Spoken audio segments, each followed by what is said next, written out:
Corona காலத்தில் ஏற்பட்ட அந்த இழப்புகளை சரி செய்வதற்காக தவிர்ப்பதற்காக ரஜினி அரசியலிலிருந்து விலகினார் என்று ஒரு தகவலை தெரிவித்திருக்கிறார். இது தொடர்பான கூடுதல் விவரங்களை நம்முடைய செய்தியாளர் சிவாவிடம் கேட்கலாம். சிவா, விவரங்களை பதிவு செய்யுங்கள்.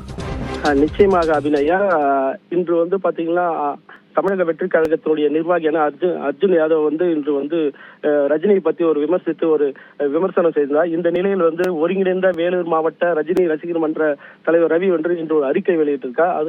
அந்த அறிக்கையில் கூட்டம் சேர்ப்பவரெல்லாம் தலைவனாக முடியாது, பல உயிர்களை பலி வாங்க நாங்கள் அதுக்கான ஈடுபடுவதில்லை. மேலும் கொரோனா காலத்தில் கருதிய இந்த அவர் விலகினார் என்று குறிப்பிட்டிருந்தார். மேலும் ரஜினி பல மிரட்டல்களுக்கும் அஞ்சுபவர் இல்லை என அறிக்கை வெளியிட்டு ரவி அறிக்கை வெளியிட்டு இருந்தார்.